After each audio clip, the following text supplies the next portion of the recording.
ये खेसारी लाल एकमात्र ऐसा हीरो है जिसको देखने के लिए लोग घाट पे चढ़ जाता है। देखिए, हालांकि स्टेज बहुत दूर है, दिखेगा तो नहीं, लेकिन फिर भी घाट पे चढ़ गया है। वीडियो को दबा के सर कर दिए। झारखंड साहिबगंज में आया हुआ है खेसारी लाल यादव। जी हाँ, ये बिल्कुल बात सही है। मेरी स्क्रीन पे आपने देखा है इससे पहले और अभी भी देख सकते हैं कि खेसारी लाल यादव का स्टेज शो देखने के लिए ये लड़का कैसा कारनामा कर दिया। जी हाँ, ये आप देख सकते हैं कि कोई सोच भी नहीं सकता है।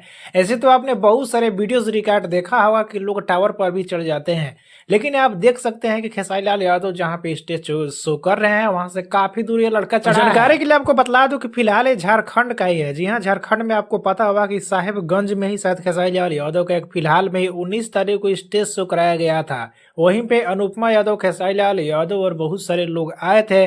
वहीं पे बहुत अच्छा स्टेज शो भी हुआ, आपने जरूर सोशल मीडिया पे देख लिया भी होगा। इसी बीच ये वीडियो वायरल हो रहा है। जी हाँ, वहीं का ये वीडियो लिया गया है। आपने देखा कि जो व्यक्ति ने इस वीडियो को रिकॉर्ड किया है वो खुद स्टेज शो भी खेसारी लाल यादव का जूम करके दिखाया, और बगल में जो पर्दा भी लगा था वहां पर भी खेसारी लाल यादव का चल रहा था। कुछ लोग वहां भी देख रहे थे। इससे साफ साफ पता चलता है कि बॉलीवुड और साउथ इंडस्ट्री को छोड़ा कर भी अलग एक भोजपुरी ऐसा इंडस्ट्री है कि लोग देखने के लिए कैसा कैसा कारनामा कर देते हैं और लाखों करोड़ों में भीड़ जुटा लेते हैं। सबसे बड़ी बात है कि ये वीडियो बहुत ही काफी सोशल मीडिया पे वायरल हो गया है। जी हाँ, बाकी आप सभी को उसके बारे में क्या कहना है नीचे कमेंट में बताना ना भूले। वीडियो को एक लाइक करें, लोगों तक ज्यादा शेयर करें, चैनल को सब्सक्राइब कर ले, फेसबुक ऐप देख रहे हैं तो फॉलो करके जुड़ जाइए।